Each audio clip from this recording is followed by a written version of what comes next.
Cabinet मंत्री प्रहलाद पटेल ने वैशाली नदी के प्रवाह क्षेत्र का जायजा लिया। ग्वालियर आए मध्य प्रदेश के पंचायत एवं ग्रामीण विकास मंत्री प्रहलाद पटेल ने जल गंगा संवर्धन अभियान के तहत वैशाली नदी के उद्गम स्थल से लेकर प्रवाह क्षेत्र का जायजा लिया। मंत्री प्रहलाद पटेल ने कहा है कि उन्हें खुशी हुई कि ग्वालियर में लोगों के प्रयास से आज वैशाली नदी में गर्मी के मौसम में भी पानी है। इन जीवनदायिनी नदियों को शुरू करने से आने वाले समय में जल संकट का स्थायी हल हो पाएगा। ग्वालियर अभी तक से चर्चा के दौरान कैबिनेट मंत्री प्रहलाद पटेल ने कहा, मेरा अभियान पिछले वर्ष जब जल गंगा संवर्धन अभियान था वो 1 माह का था। तो सरकारी योजनाएं तो हैं, खेत तालाब हैं, अमृत सरोवर है, पुराने कुएं बावड़ी इनकी स्वच्छता सफाई है, नदी का कोई किनारा है तो उसको या कोई भी जल स्रोत उसको स्वच्छ बनाना, संवर्धित करना, संरक्षित करना, ये जल गंगा संवर्धन अभियान का उद्देश्य है।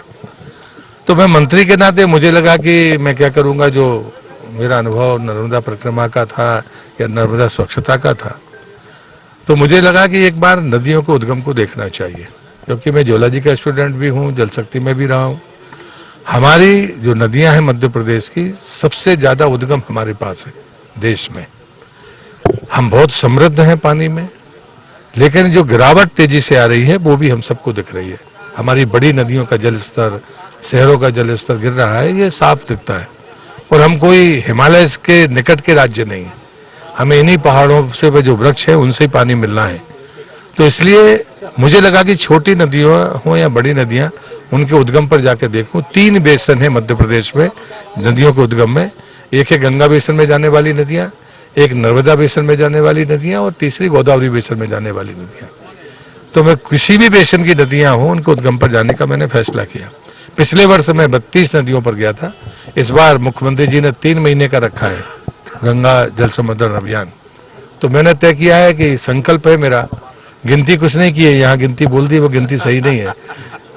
मेरा संकल्प है कि सभी नदियों के उद्गम तक मैं पहुंचूं और जहां पर भी उद्गम पर हम पौधारोपण करके उनको वृक्ष बनाने की कोशिश करेंगे तो वो ज्यादा बेहतर होगा। पिछली बार 32 में से 5 जगह ही मुझे पानी मिला था।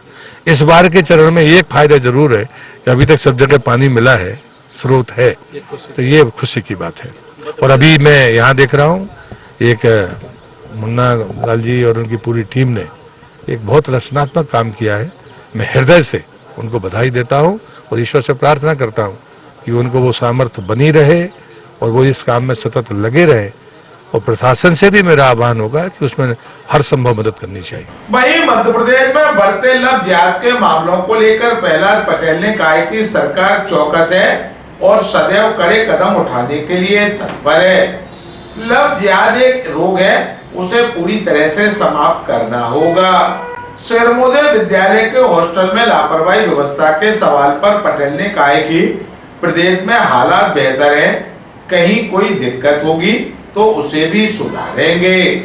इसी क्रम में रानी दुर्गावती यूनिवर्सिटी के बीएससी सेकेंड ईयर के पेपर में पूछे गए सवाल में रानी दुर्गावती की समाधि को मकबरा बताए जाने के सवाल पर मंत्री पटेल ने कहा है कि मुझे जानकारी नहीं है। अगर ऐसा सवाल पूछा गया है तो जिसने प्रश्न पत्र बनाया है उसके खिलाफ सख्त कार्रवाई होगी। ग्वालियर अभी तक से चर्चा के दौरान मध्य प्रदेश सरकार के कैबिनेट मंत्री प्रहलाद पटेल ने कहा, सरकार चौकस है और हम कड़े कदम उठाने के लिए सदैव तत्पर हैं। रोग है, उसको पूरी तरह से समाप्त करना होगा। मुझे जानकारी नहीं है। अगर ऐसा प्रश्न है तो प्रश्न पत्र जिसने बनाया है उसके विरुद्ध कार्रवाई होनी